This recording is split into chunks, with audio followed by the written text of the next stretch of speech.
안녕하세요. 오늘 여러분께서 보내주신 사이버 보안, 그리고 IT 거버넌스 관련 자료들, 어, 정말 방대하죠? 함께 깊이 파헤쳐 보겠습니다. 네, 안녕하세요. 니스트 프레임워크부터 시작해서 CIS 컨트롤, 코빗, 또 데이터 프라이버시, SOC 보고서까지. 와, 그렇죠. 이게 정보가 정말 많아 보이지만 결국은 조직이 이 정보 자산을 어떻게 관리하고 보호할 거냐, 그 얘기를 다층적으로 하는 거거든요. 다층적이다. 네, 단순히 그냥 기술적인 방어? 이걸 넘어서는 거죠. 조직의 목표 달성, 위험 관리, 이런 전략적인 선택의 문제와 연결이 돼요. 그렇군요. 전략적 선택. 특히 그 니스트 사이버 보안 프레임워크, CSF라고 하죠.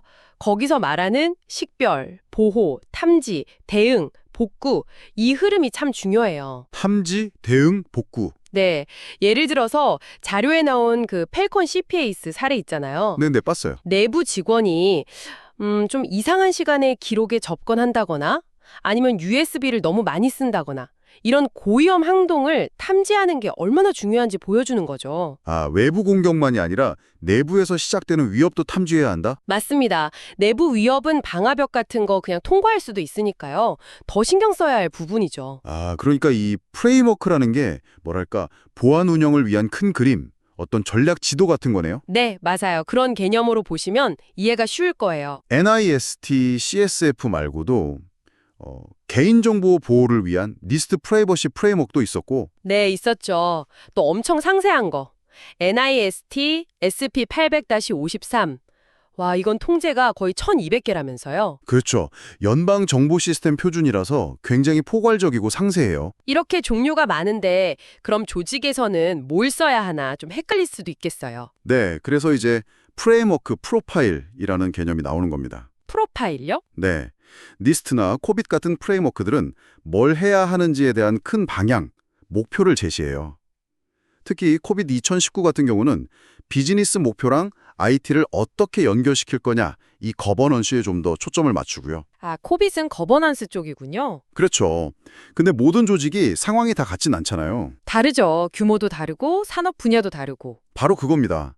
그래서 프레임워크 프로파일은 우리 조직의 규모, 산업 특성, 또 어떤 위험에 노출되어 있는지 이런 고유한 상황에 맞춰서 이 큰 그림, 즉 프레임워크를 어떻게 적용할 건지 구체적으로 설계하는 거예요. 일종의 맞춤 설계도라고 할 수 있죠. 아하, 맞춤 설계도 재미있는 비유네요. 모든 집에 똑같은 자물쇠를 달 순 없으니까. 그렇죠. 어떤 집은 첨단 도어락이 필요하고 어떤 집은 창문 센서가 더 중요할 수도 있고요. 그런 식이죠. 이해가 확 되네요. 그럼 이제 실제 방어를 위한 구체적인 행동 지침. 이건 어디서 찾죠? 여기서 CIS 컨트롤이 나오는 건가요? 네, 맞습니다. CIS 컨트롤이 바로 그 어떻게 방어할지에 대한 구체적인 지침에 가깝습니다. 기술적, 절차적인 것들이죠. 18가지 주요 컨트롤, 153개 세이프가드. 어휴, 이것도 만만치 않네요. 네, 근데 이게 굉장히 실용적이에요. 예를 들어 접근 통제, 이게 컨트롤 6인데 여기서는 최소 권한 원칙이나 다중인증, MFA 같은 걸 강조하죠. MFA 중요하죠, 요즘. 그럼요. 그리고 취약점 관리, 컨트롤 7. 여기서는 자동화된 패치 관리나 주기적인 취약점 스캔 같은 걸 권고하고요. 멀웨어 방어, 컨트롤 10, 데이터 복구, 컨트롤 11 같은 것들도 다 CIS 컨트롤에 구체적으로 나와 있어요. 데이터 복구요. 요즘 랜섬웨어 생각하면 정말 백업비랑 복구 절차가 중요하겠네요. 핵심이죠. 이런 구체적인 조치들이 모여서 이제 방어 체계를 만드는 건데요. 근데 여기서 중요한 게 코빗 같은 거버넌스 관점에서 보면 이런 활동 하나하나가 결국 정보 보안 유지라는 더 큰 비즈니스 목표 달성에 기여하는 걸로 연결된다는 거예요. 단순히 기술 조치로 끝나는 게 아니라? 그렇죠. 비즈니스 가치랑 연결되는 거죠. 그리고 또 중요한 거, 시스템 로그나 감사 로그 관리, 컨트롤 8. 이거 제대로 안 하면 사고 났을 때 원인 분석도 어렵고 대응도 힘들어져요. 로그 관리, 네, 기본이지만 정말 중요하죠. 맞습니다. 근데 이렇게 프레임워크 잘 따르고 컨트롤도 잘 적용하고 있다는 걸 외부에 좀 보여줘야 할 때도 있잖아요. 예를 들어 고객이나 파트너사에게요. 그때 혹시 SOC 보고서가 쓰이는 건가요? 오, 정확히 짚으셨네요. SOC 보고서, System and Organization Controls 보고서인데요. 네. 서비스 제공 기업이 특정 기간 동안 보안이나 가용성, 기밀성, 개인정보 보호 이런 영역에서 내부 통제를 얼마나 효과적으로 운영했는지 이걸 독립적인 감사인이 평가해서 내는 보고서예요. 아, 제3자가 검증해 주는 거군요. 그렇죠. 그래서 고객이나 파트너사 입장에서는 이 보고서를 보고 이 회사는 믿을만 하구나 하고 신뢰를 얻을 수 있는 거죠. 프레임워크 준수를 증명하는 아주 중요한 수단입니다. 그렇군요. 그리고 또 시스템 운영의 안정성 얘기도 나왔어요. 변경 관리요. 개발, 테스트, 운영 환경 분리하는 거. 이게 왜 그렇게 강조되는 거죠?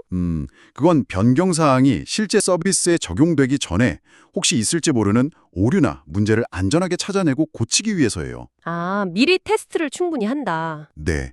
개발 환경에서 코드 짜고 그걸 테스트 환경에서 충분히 검증하고요. 그래서 이거 안정적이다 확인이 돼야만 실제 운영 환경에 배포하는 거죠. 그래야 서비스 중단 위험도 줄고 또 예상치 못한 보안 문제도 막을 수 있겠네요. 정확합니다. 안정적인 운영의 핵심이죠. 그리고 재복구 계획에서 나오는 콜드 사이트, 핫 사이트 개념도 비슷한 맥락이에요. 아, 콜드 사이트, 핫 사이트. 네. 만약에 정말 큰 장애가 발생했을 때 얼마나 빨리 핵심 기능을 복구할 수 있느냐. 그 계획의 일부죠. 콜드 사이트는 복구 시간이 좀 걸리는 방식이고 핫 사이트는 거의 즉시 운영 가능한 백업 센터 같은 개념이고요. 비상 상황 대비군요. 그렇죠. 이것도 결국 안정성 확보의 일환입니다. 와, 오늘 정말 많은 내용을 다뤘습니다. 정리를 좀 해보면, 조직의 특성에 맞게 큰 그림, 즉 프레임워크를 먼저 선택하고 NIST나 코빗 같은 걸로요. 네. 그리고 구체적인 방어 방법은 CIS 컨트롤을 따라서 구축하고 접근 제어, 취약점 관리 등등 맞습니다. 어떻게에 해당하는 부분이죠. 그리고 운영 안정성을 위해서 변경 관리나 재복구 같은 프로세스를 잘 갖추고 필요하면 SOC 보고서로 외부 신뢰도 얻고 이런 흐름이군요. 네, 아주 잘 요약해 주셨습니다. 그게 핵심적인 흐름이에요. 이 모든 기술적, 절차적 통제 체계를 잘 갖추는 게 정말 중요하죠. 네. 근데요, 여기서 절대 놓치면 안 되는 게 하나 있어요. 뭘까요? 바로 CIS 컨트롤 14번에서 강조하는 보안 인식 및 기술 훈련입니다. 사람 문제죠. 아, 사람. 결국 사람이군요. 네. 아무리 막 최첨단 시스템을 갖다 놔도 결국 그걸 운영하고 사용하는 건 사람이잖아요. 그렇죠. 피싱 메일 한번 잘못 클릭하거나 너무 쉬운 비밀번호를 쓴다거나 이런 인간적인 실수가 전체 방어 체계를 그냥 무너뜨릴 수도 있어요. 하긴 기술적인 방어벽도 사람의 실수는 못 막는 경우가 많죠. 특히 사회공학적 공격 같은 거요. 맞습니다. 기술적 통제는 그런 인간의 취약점을 파고드는 공격에는 한계가 있을 수밖에 없어요. 오늘 저희가 살펴본 이 복잡한 프레임워크와 컨트롤들 정말 강력한 방패가 될 수 있겠는데요. 네, 그럼요. 근데 결국 그 방패를 제대로 들고 활용하는 건 사람이라는 생각이 강하게 드네요. 전적으로 동감합니다. 여러분께서는 오늘 저희가 나눈 이야기들 중에서 어떤 부분이 가장 와닿으셨나요? 조직의 보안을 더 튼튼하게 만들기 위해서 과연 기술에 더 집중해야 할까요? 아니면 사람에 더 집중해야 할까요? 이 균형점을 어디서 찾아야 할지 한 번쯤 고민해 보시는 것도 의미 있을 것 같습니다. 네, 아주 중요한 질문인 것 같습니다. 오늘 함께 해주셔서 정말 감사합니다. 감사합니다.